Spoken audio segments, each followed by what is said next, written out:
speaking about other questions as well concerning Afar Yaakov. Recording in progress. About the idea of the numbers of Mimona. There was a series of questions on our parsha about the counting. How can we say that there is no number? And we started explaining the difference between Yaakov and Yisrael that you could see in the actual name. The actual name is differentiated because Yaakov is called Yud Akev, even though it's something that's an Akev, that's going down, that's very low.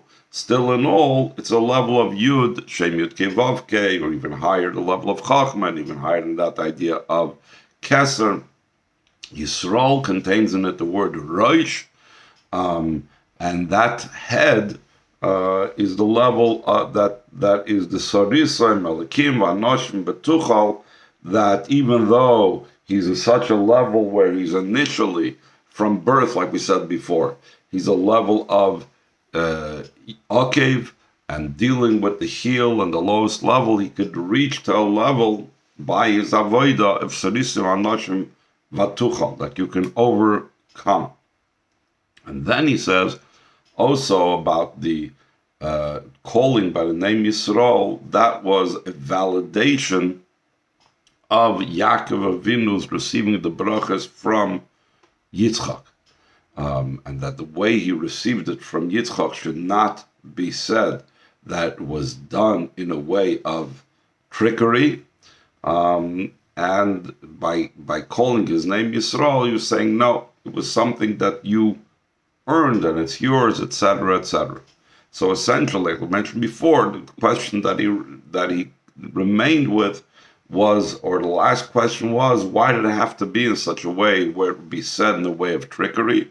And then, after saying it in that way of trickery, or done in that way of trickery, it needs validation. It could have been done in a way where there would not be need for validation. So we're holding on the top of page test, 5th page of the Maimer in the download from the Dvar Malchus.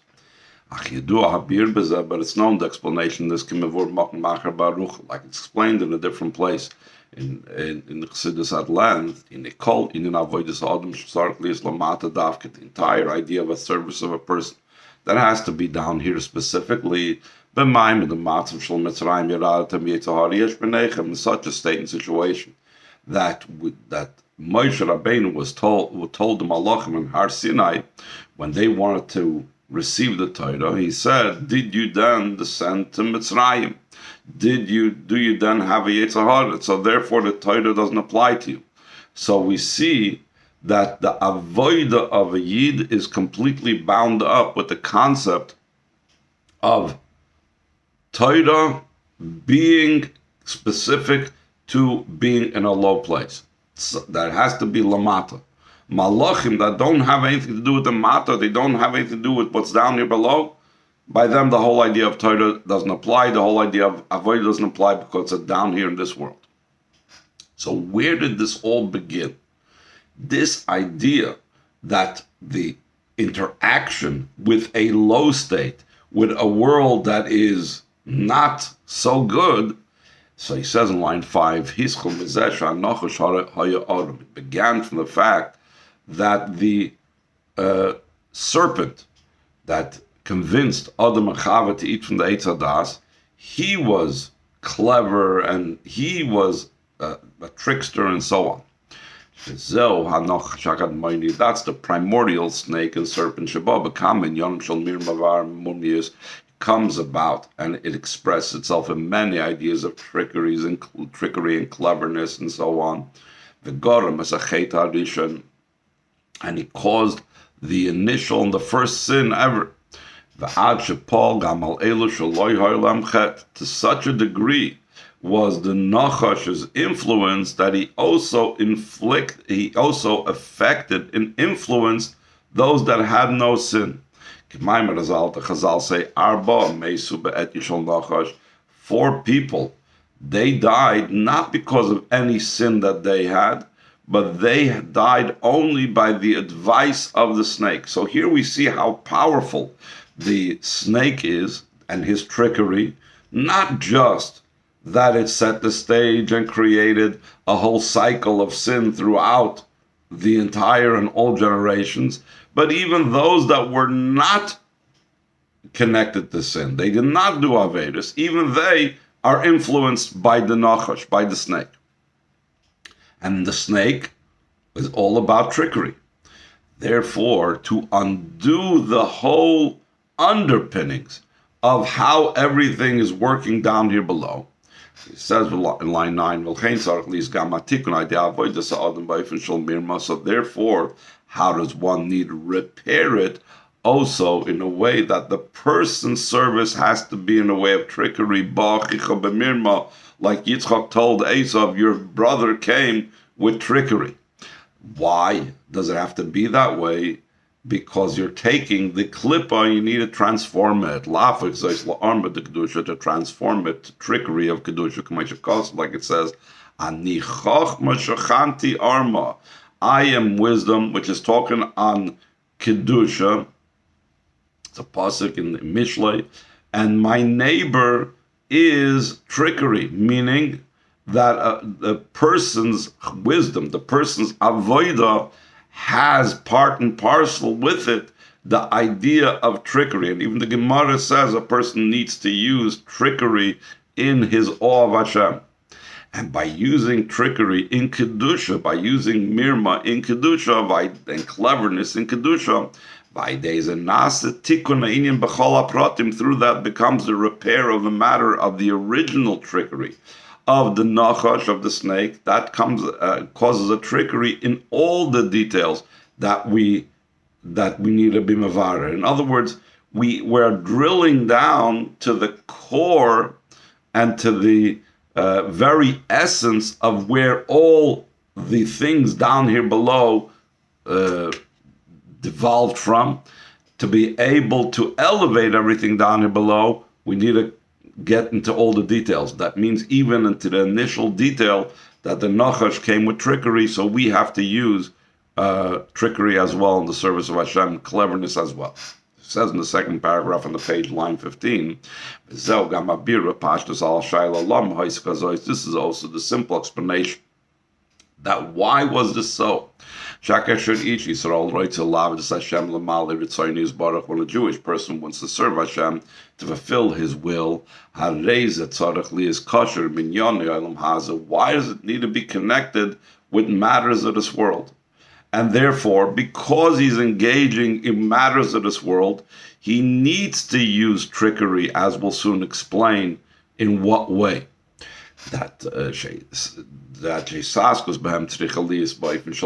involvement with matters of this world has to be in a way of trickery.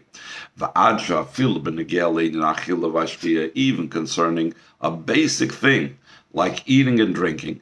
That eating and drinking binds and connects the neshama with the body. Is the joining of the spiritual and the physical. The general approach, even to such a basic need of eating and drinking, also has to be, in the majority of situations, in a way of trickery. What's the trickery? It's going to be as he explains. This means though he makes a bracha prior to eating and after eating, that's openly kedusha. Trickery means, shrewdness means, that you're presenting one thing, but you're really doing something else. That's the whole concept. Trickery by Yaakov and Esav means Yaakov presented himself as his brother Esav. Trickery by the snake means that he presented himself like he was there just to benefit Chava and Adam by convincing them that, this is the best thing for you to eat from the Eitz Hadas, not what his real intentions were. The same thing when engaging with the physical. True, there are some things that we are doing that's openly godly. Like we just now said, we're making a bracha before we eat. We make a bracha after we eat. But let's examine the actual eating itself. The actual eating itself, in our way of elevating it, is done in a way of trickery. So he says in line 24, during the eating and drinking itself, one does not see a difference between ordinary eating and eating of holiness.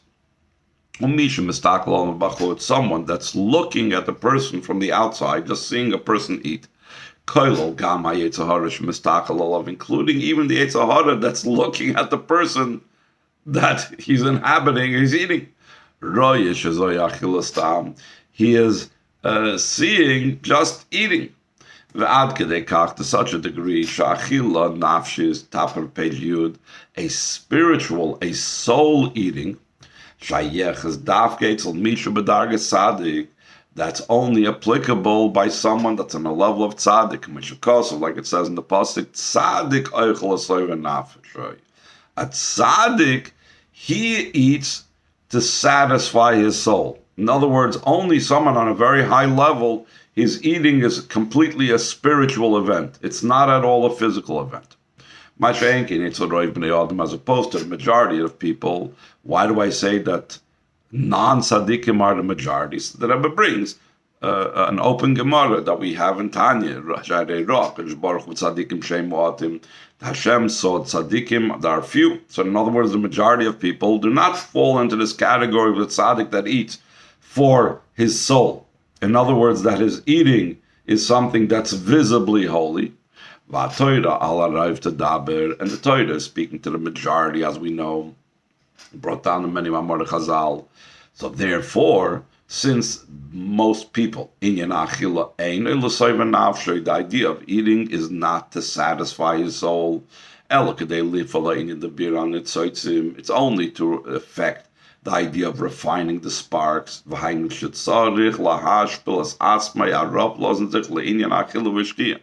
A person needs to lower himself to the idea of eating and drinking.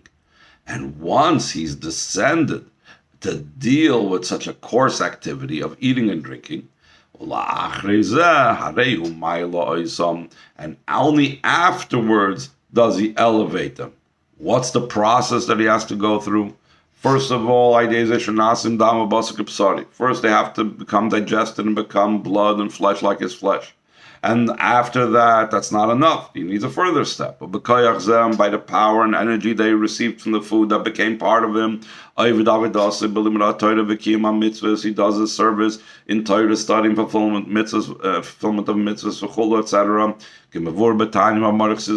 Like it's explained both in Tanya and Amarach Sidus at length.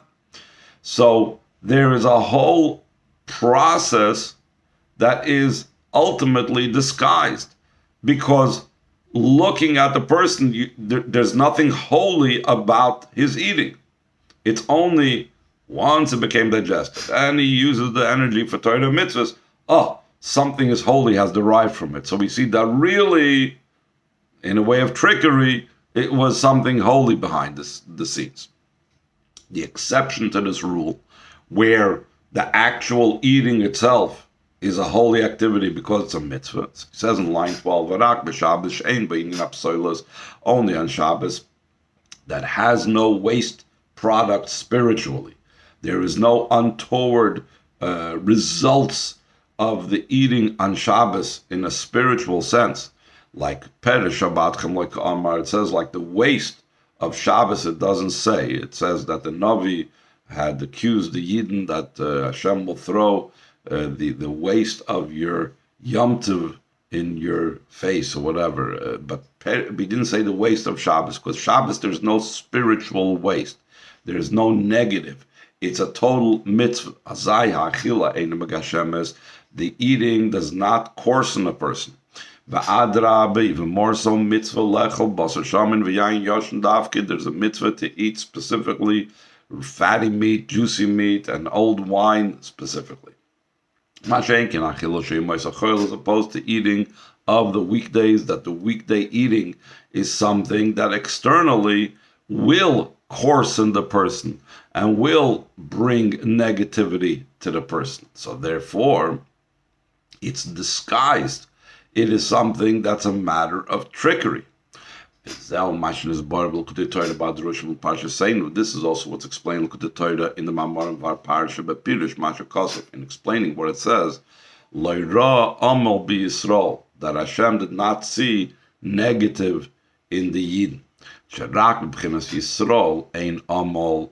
Only in the level of Yisrael there is no Amol, any negativity. Al B'chinas Yaakov Yesh Amol, but in the level of Yaakov there is the negativity. Why? Because Yaakov is the level of descending into the world. It's the heel. It's the level of the trickster that he needs to externally. He manifests an engagement with the world and perhaps a coarsening by this world, but deep down, it's in the midst of being transformed. It becomes part of his energy, and then he's going to go ahead and elevate it through his Torah mitzvahs afterwards. In general, this difference of engaging with the world, which is indicated by the name Yaakov, and the difference of Yisrael that is openly and in a revealed way connected with Hashem, Loira Amal. So that is the difference between the Shabbos and the weekday. Shabbos Nikraim Shem Yisrael. On Shabbos, Yidden are called by the name Yisrael. Why? Because they transcend the world. Like we said before, there's no trickery. The eating itself is a mitzvah. And during the week, they are called Yaakov.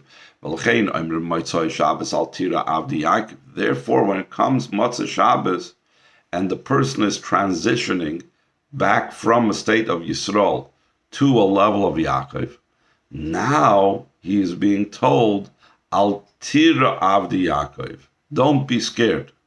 You were in a Gan Eden state during Shabbos. You were in a Yisrael state. You were in a transcendent state. Now I'm worried. I'm scared. I'm going back to my Yaakov state. I'm returning to the heel, to the level of engaging with the world where I need to use trickery to overcome the physicality and the negative. So Hashem assures him, Al Tira Avdi Yaakov. At Matzah Shabbos says, you're entering the state of Yaakov. Don't be scared. Don't worry. You'll be able to do this. Sha'az, during the week, Yeshna Inyan Ha'amal, there's a level of Amal. Kivish, Yesh Tzaydach Lageshes Ba'arma, since there's a need to approach in a way of trickery and shrewdness and cleverness. Keniska La'el, like we mentioned earlier. It needs to be involved in eating and drinking as in a way that's looks like ordinary eating and drinking. But he pulled a fast one. Afterwards, he uses the energy of his eating and drinking for the sake of his avodah and Torah studying, fulfillment of mitzvahs. All of this is even an ordinary eating. That to elevate an ordinary eating, meaning he does it the way Chassidus says that a person needs to eat, without any negative or selfish thoughts. So then you don't need a special avodah to elevate it afterwards. If you had no negative thoughts about it, no selfish thoughts, so then you'll go ahead afterwards and you'll use the energy for Torah mitzvahs, you elevated it. So that's one level of trickery. A deeper level of trickery is that when the person ate with negative thoughts, he ate for his taiva, and then he's going to transform it. How much more so when he's eating to fulfill the desires of his heart, the desires of his body.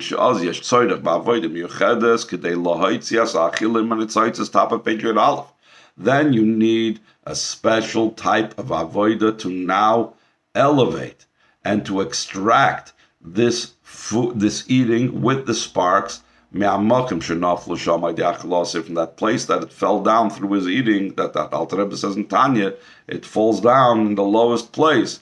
When he's eating in a way of fulfilling his desires or even the hunger of his body, like explained in Tanya.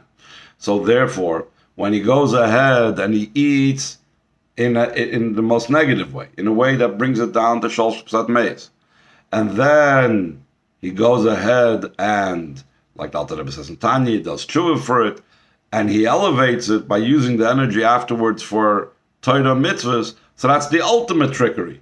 He convinced the Nefesh Bahamis that he's on the team of the Nefesh Bahamis. Here, I'm going to be Mamalataivit, and all of a sudden he just pulls the rug out from under the Nefesh Bahamis and he tricks it. And then the Rebbe goes on to say, this is eating and drinking is only one example.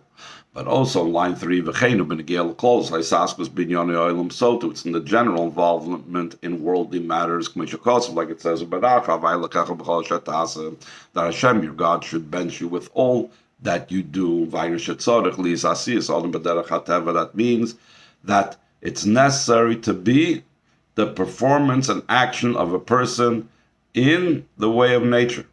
That dafke using nature, dafke working by the rules and laws of nature, that is the vessel within which the bracha of Hashem resides.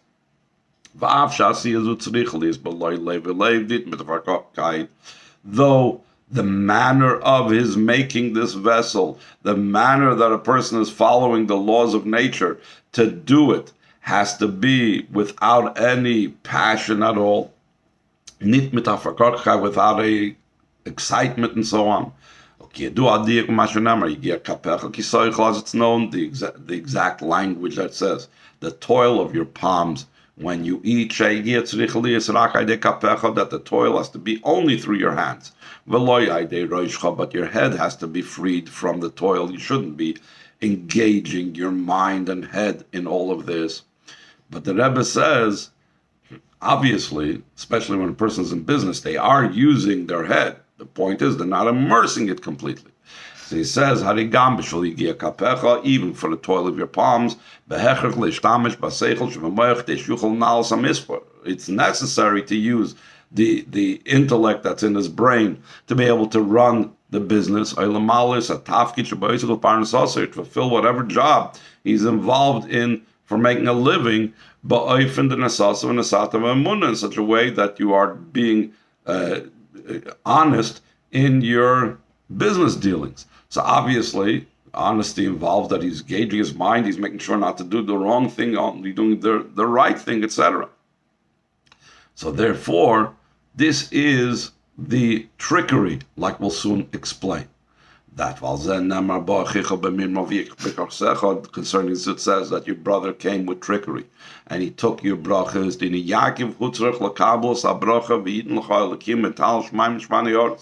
Yaakov had to receive the bracha that Hashem will give you from the dew of the heavens and from the fats of the earth. It's explained in Kabbalah, the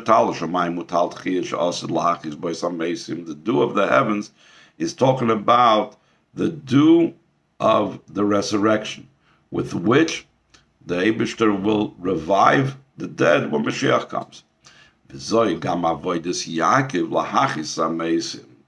This is also Yaakov Avinu's avodah, to revive the dead. What's the revival of the dead that Yaakov Avinu has to do? So we know Chassidus always brings down from Kabbalah this lashon, man the nafel medarge ikre mis. Someone who falls from their previous level, he's called dead. What fell? The sparks. These are the sparks of holiness that fell down here below. So Yaakov Avinu is receiving the dew of Tchias HaMesim. Yaakov Avinu is receiving the dew necessary to revive the dead, meaning his job is to deal with those dead, meaning the sparks that fell down below. We need to refine them. And this refinement has to be in the same manner like it was the falling down through the fact that the snake was clever. How did the snake do it? B'mirma dafke. That he did it with cleverness and shrewdness and trickery. And that's how he caused the sparks to really become invested and fall down in a very low place in this world. So when Yaakov Avinu has to engage with this world to elevate and to enliven and to resurrect the dead, meaning to elevate the sparks that have fallen, So he has to do so by using the same means through which they fell, which is using the idea of trickery. This is all to explain what Yaakov is about. Yaakov is about engaging with the world. Mimana afar Yaakov, soon we'll explain how to do with afar and the counting. But this is the first thing that we have to understand. We have to understand what's the level of Yaakov. Now we're going to understand what's the level of Yisrael that follows that. After the above mentioned service of Yaakov, that he has to deal with a way of trickery and he has to engage with the world, but he's the level of Akev, the heel that's involved in the low things of this world. We arrive at a higher level of service. At this it says, after the Mimana, it says the number who can count, the number of Roiva Yisrael. So there's another meaning in the word Roiva. Before we translate it as Revia, Roiva could also mean, for the word seed, now he's explaining it from the certain seasonal rains that irrigate and make the earth fruitful. They are also called Revia in the Gemara. The idea behind this is, the explained in the Rambam Tzemach Tzedek, Roiva is related to the term used in the Gemara concerning the rains that have different seasonal times when they come down. There's something called Revia Rishona, first rains, then there's Revia Shnia, certain periods of rains that would come down in Eretz Yisrael. Shekoi, that it's referring to top of page Yud Beis, Al Yiridas Geshamim, it's referring to the descent of rain. The Inyan Zem, this idea of the rains, Shayech Lafar Yaakov, is associated with what he says at the beginning, Afar Yaakov, even though we're talking about Roiva Yisrael, but it also has to do with the first part of the pasuk, the dust, the earth of Yaakov. Kiprias Adam Rishon, because the creation of Adam Rishon, the Shufrei, the Yaakov, main Shufrei, the Adam Rishon, the Chazal say the beauty of Yaakov was similar to the beauty and image and visage of Adam Rishon. So therefore, the events that took place by the creation of Adam Rishon have to do also with what we're talking about now, Yaakov and Yisrael. How was Adam Rishon created? He was created from dust from the earth. It's after the vapor arose from the earth, and then there could be a possibility for creating and forming the body of Adam Rishon from the earth. Kidis of Medrash, like it's brought down the Medrash, Adam Hoysad the Erev, offer a mind that the creation of Adam was through the mixing of the earth and water, just like someone that needs the dough. You have to have flour, and then you pour the water into it. The same thing Hashem kneaded and formed and shaped the body of the person by not just taking the earth alone, but by wetting the earth and moistening the earth and mixing the earth with water. That's why it was created from the earth. The earth is called by the term Adama, corresponding to the season of Tishrei.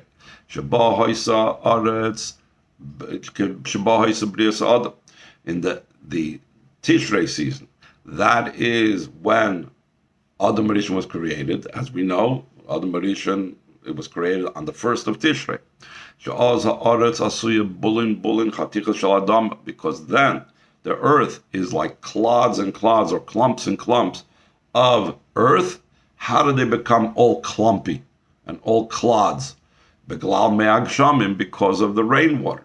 So therefore, that was the period of time of the creation of Adam Rishon. Adam Rishon is about the combination of water and earth. And that is also Yaakov, who's the beauty of Yaakov is similar to Adam Rishon. And as we will explain tomorrow, what this connection is in our person's avodah, in the avodah of Yaakov, Yisrael, etc., of this combination of water and earth.